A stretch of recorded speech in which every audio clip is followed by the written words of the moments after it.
আসসালামু আলাইকুম এভরিওয়ান। শুরু করছি আজ তাহা গল্প পর্ব সংখ্যা 11। লেখিকা সাবিলা সাবি। দুপুরের নীরবতা ভেদ করে জ্যাসপার পা রাখল ফিওনার বন্দিশালার দিকে। কাল রাতের ঘটনাবলী তার মনের এক কোণে গোপন থাকলেও সেই মানবকন্যার অস্তিত্ব ক্রমশ তার চিন্তায় ভারী হয়ে উঠেছিল। কাল রাতে কোনো প্রকার অনুভূতির বহিঃপ্রকাশ না করে ফিওনাকে সেই বিছানায় ফেলে রেখে চলে গিয়েছিল, কিন্তু সে জানে একজন মানুষকে বেঁচে থাকার জন্য পানি আর খাদ্য প্রয়োজন, আর আপাতত ফিওনার জীবিত থাকা অত্যাধিক জরুরি। সেই তাগিদে সে হাতে কিছু তাজা ফল আর বোতলজাত পানি নিয়ে কাছের সিঁড়ি বেয়ে উঠতে শুরু করলো। এখানে কেউ যেন ফিওনার ধারে কাছে ঘেঁষতে না পারে, এটা জ্যাসপারের একান্ত ইচ্ছা ছিল। সেই কারণে সে নিজেই খাবার দিতে পৌঁছেছে, কাউকে নিযুক্ত করার প্রয়োজনীয়তা অনুভব করেনি।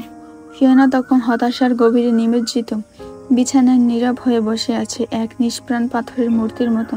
হঠাৎ কাছের দেওয়ালে সামান্য কিছু একটা নড়ে উঠল, একটা স্লাইডিং প্যানেল যা এতক্ষণ অদৃশ্য ছিল হঠাৎ করে সশব্দে সরে গেল। কোনো রহস্যময় দ্বারপথ তার সামনে উপস্থিত হয়ে গেল। ফিওনা বিস্ময় যেন শেষ হবার নয়। তার মনের মধ্যে একটাই প্রশ্ন, এখানে এমন গোপন দরজা থাকতে পারে? সেটা কখনো তার কল্পনার মধ্যেও আসেনি। ঠিক সেই মুহূর্তে জ্যাসপার রুমে প্রবেশ করলো। তার উচ্চকায় অবয়ব আর নিঃশব্দ গতিবিধি ফিওনার মনে আগুনের মতো ছড়িয়ে দিল সেই ভয়াবহ স্মৃতি, সেই ড্রাগন রূপ। যদিও এই মুহূর্তে জ্যাসপার মানব রূপে ছিল, তার উপস্থিতি ফিওনার মনে ড্রাগনের অদেম ভয়ঙ্কর রূপটিকে আরো জোরালো করে তোলে। ফিওনার দৃষ্টি মুহূর্তে জড়সড় হয়ে গেল, তার হৃদস্পন্দন থেমে যাওয়ার উপক্রম। মানব দেহ হলেও জ্যাসপার তার কাছে এক নিষ্ঠুর অপ্রতিরোধ শক্তির প্রতীক। জ্যাসপার তার দিকে তাকিয়ে কিছুক্ষণ দাঁড়িয়ে থাকে, চোখের কোণে অভিব্যক্তি প্রকাশ না করে। জ্যাসপার কিছুক্ষণ স্থির দৃষ্টিতে ফিওনাকে পর্যবেক্ষণ করলো। তার চোখের গভীরে এক অদ্ভুত নিষ্ঠুরতা, যা প্রকাশের অপেক্ষায় ছিল। তারপর এক নিঃশব্দে সে বেডের পাশে রাখা ছোট টেবিলের দিকে এগিয়ে গেল। হাতের ফল আর পানির বোতল সেখানে নামিয়ে রেখে সে পুনরায় ফিওনার দিকে তাকালো। ফিওনার হৃদয় তীব্র ধাক্কা বাজছিল, ভয় আর ক্ষোভে কণ্ঠস্বর ফেটে বেরিয়ে এলো। আমাকে এখানে কেন নিয়ে এসেছো? কোথায় এনেছো আমাকে? জবাব দাও, আমি তোমার কি ক্ষতি করেছি? কেন এমন করলে আমার সঙ্গে? জ্যাসপার ততক্ষণে এক নিস্পৃহ মুখ নিয়ে তার দিকে তাকিয়েছিল। কিছুক্ষণ স্তব্ধতার পর সে অবিচলভাবে উত্তর দিল, বাহ, সোজা আপনি থেকে তুমিতে চলে এসেছো। এনিওয়ে, আমি তোমাকে জবাব দিতে বাধ্য নই মানবকন্যা। সময় হলে নিজেই জানতে পারবে। শুধু জেনে রাখো, এই মুহূর্তে তুমি আমার হাতিয়ার। খাবার রেখে গেলাম, খেয়ে নিও। ফিওনার চোখে প্রতিরোধের আগুন জ্বলে ওঠে, তবু ভেতরের ভয় ছিল অসীম। তবুও সে কঠোর কণ্ঠে বলল, আমি খাবো না। যদি সত্যি আমি তোমার হাতিয়ার হই অথবা কোনো কাজের যোগ্য হই, তবে আমি না খেয়ে নিজেকে শেষ করে দেবো, তাহলে তোমার কোনো কাজেও আসবে না। জ্যাসপারের চোখ এক মুহূর্তের জন্য এক শীতল হাসির ঝলক দেখা গেল। সে এক পা দুপা করে ধীরে ধীরে ফিওনার দিকে অগ্রসর হতে থাকলো। ফিওনার কণ্ঠে যতই সাহস থাকুক, তার পায়ে তা ছিল না।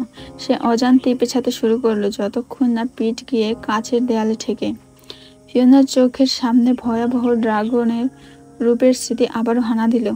জ্যাসপার তখন ফিওনার বরাবর দাঁড়িয়ে, তাদের মধ্যে 2 ইঞ্চি দূরত্ব মাত্র।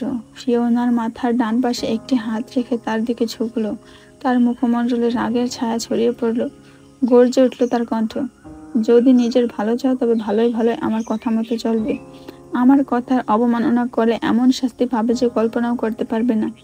আর মৃত্যু আমার ইচ্ছার বিরুদ্ধে তোমাকে ছুঁতে পারবে না। তোমার ইচ্ছায় মরার সুযোগ নেই এখানে, মাথায় রেখো কথাটা। কথাগুলি ফিওনার হৃদয়ে কম্পন ধরিয়ে দিল।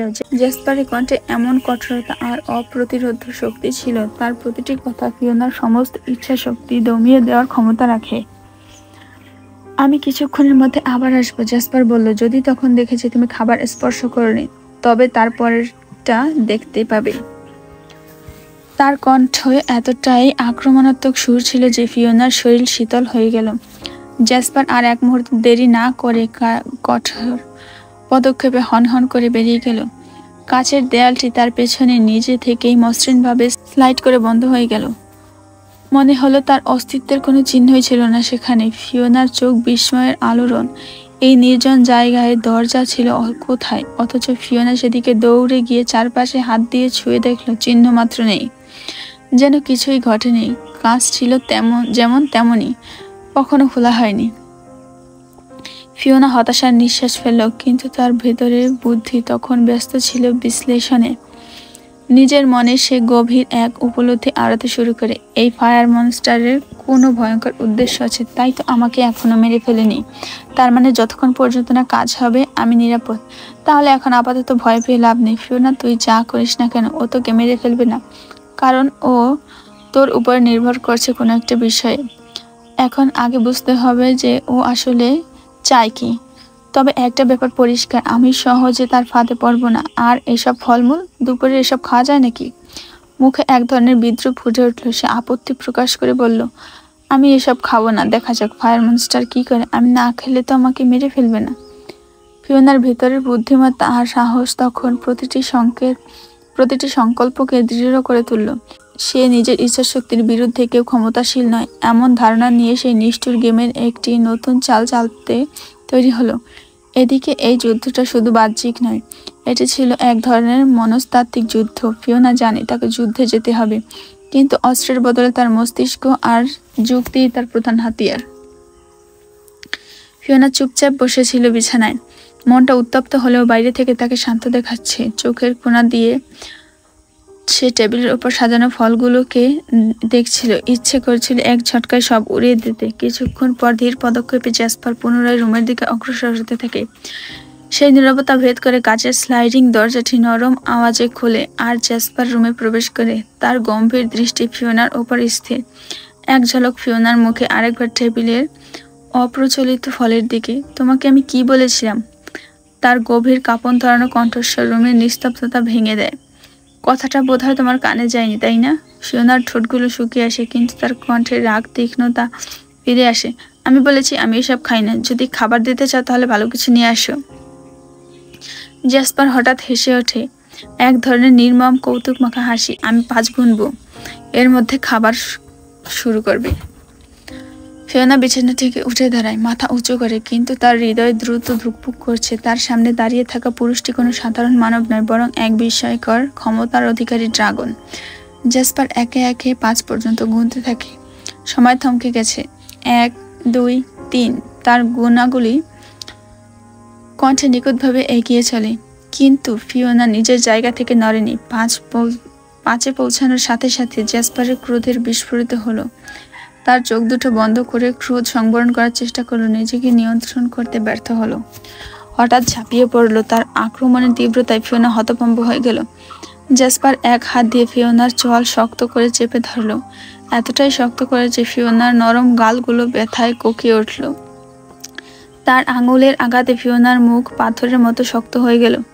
তুমি কি ভেবেছ তুমি আমার বিরুদ্ধে যাবে? জ্যাসপার হিসিয়ে বলল, তার কণ্ঠে চরম রাগের স্পর্শ।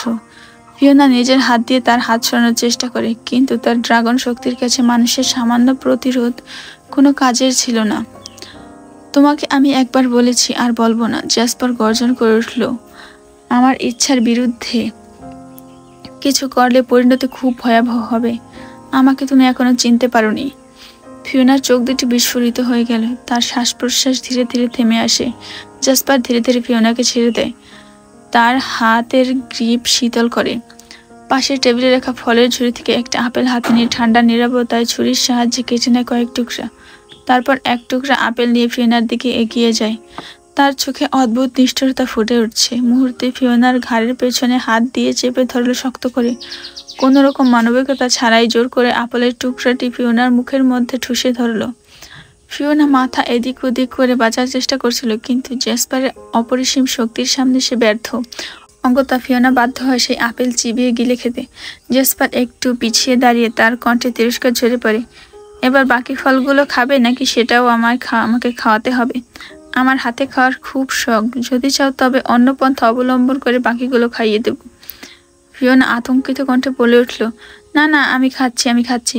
তার গলায় আতঙ্কের স্পষ্ট ছাপ। বিছানায় বসে একের পর এক আপেলের টুকরো, আঙুর সবকিছু তাড়াহুড়ো করে মুখে দিতে থাকে, যেন প্রাণ হাতে নিয়ে লড়ছে।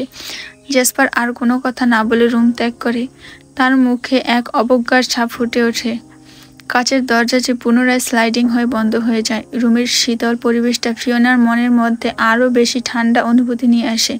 ফিওনা বড় করে নিঃশ্বাস ফেলে, চোখের কোণে জমে থাকা জল এবার নিঃশব্দে গড়িয়ে পড়ে। তার কণ্ঠ একেবারে নিস্তেজ হয়ে আসে। জ্যাসপার, সে নির্দয় পাষাণ ছাড়া কিছুই না, এমন আচরণ তো কল্পনাও করেনি। ফিওনার মনের গভীরে এক অনুচ্চারিত প্রশ্ন জেগে ওঠে। সে তো মানুষ নয়, সে এক ভয়ঙ্কর দানব, ফায়ার মনস্টার। তাহলে তার থেকে মানবিক আচরণ করা তো বোকামি। এসব ভাবনা ফিওনাকে ক্রমাগত আরো গভীর এক অন্ধকারে ঠেলে দেয়, যেখানে তার ভয় ও হতাশা মিলে তৈরি হয়েছিল এক অনির্দিষ্ট ভবিষ্যতের ছায়া। জ্যাসপারের ভালোবাসা অনুভূতির ফাংশন ডিলিট করার কারণে তার ব্যক্তিত্বে এক গভীর পরিবর্তন এসেছে। সে এখন এক প্রকার রেড ফ্ল্যাগ ব্যক্তিত্বে পরিণত হয়েছে, যা তাকে ভীতি প্রদর্শনকারী এবং অত্যাচারী করে তুলেছে। তার আচরণ এমন হয়েছে যে সে ক্ষমতার অপব্যবহার করে আর অন্যদের ছোট ছোট ভুল বা দুর্বলতাকে বড় অপরাধ মনে করে কঠোর শাস্তি দিতে চায়। তার মধ্যে সহানুভূতি বা প্রেমের অভাব তাকে দুর্দমনীয় আর হৃদয়হীন করে তুলেছে। যেখানে সে মানুষকে কেবল একটি হাতিয়ার মনে করে, জ্যাসপারের মধ্যে শুধুমাত্র রয়েছে অপরকে নিয়ন্ত্রণ করা, ভীতি প্রদর্শন করা আর কোনো ভুলের জন্য নির্মম শাস্তি প্রদান করা। তার ভালোবাসার অনুভবের ক্ষমতা না থাকায় সে মানুষের অনুভূতির প্রতি সম্পূর্ণ উদাসীন। তবে জ্যাসপারের আপন চাচার সাথে এক নির্মম ঘটনা ঘটে যাওয়ার কারণে জ্যাসপার মানব জাতির বিশেষ করে মেয়ে মানব জাতিকে ঘৃণা করে, অথচ তার বাবা ড্রাকনিস জানতই না তার ছেলের লাভ ফাংশন ডিলিট করার প্রভাব কতটা ভয়াবহ হয়েছে। যেখানে তাদের ড্রাগন রাজ্যের নিয়মাবলী অনুযায়ী অযথা কোনো মানুষকে হার্ম করা যাবে না, সেখানে জ্যাসপারের কথার অবাধ্য হলে তার জীবনও কেড়ে নিতে দুবার ভাববে না। তিনি কখনোই তার ছেলের এমন রূপের বিষয়ে অবগত নন, কেননা আজ পর্যন্ত কেউ জ্যাসপারের বিরুদ্ধে যায়নি, যাওয়ার প্রয়োজন পড়েনি। পরদিন বিকালবেলা মিস্টার চেনসিং লন্ডন থেকে ফিরে আসেন। এক দীর্ঘ ভ্রমণের ক্লান্তি তার চেহারা স্পষ্ট, তবু বাড়িতে প্রবেশ না করে সোজা হসপিটালের দিকে রওনা হন। তার আগমন নীরব হওয়ার মতোই নিঃশব্দ, তবু ভারী। মিস ঝাংয়ের শারীরিক অবস্থা খোঁজ নেওয়ার জন্য তার এত তাড়াহুড়ো। হসপিটালে পৌঁছে ডক্টর লিওঝানের সাথে সাক্ষাৎ হয়। ডক্টর লিউ তার পরিচিত মৃদু হাসিতে অভ্যর্থনা জানায় চেনসিংকে। মিস্টার চেনসিং, কেমন আছেন আপনি? আপনাদের লন্ডনের ভ্রমণ কেমন কাটলো আর সেই গবেষণা কতটুকু সফল হলো? ডক্টর লিউ বললেন, সবকিছু ঠিকঠাক, আর গবেষণা সেটা সফল হওয়ার দ্বার প্রান্তে। চেনসিং সোজাসুজি কথায় আসেন।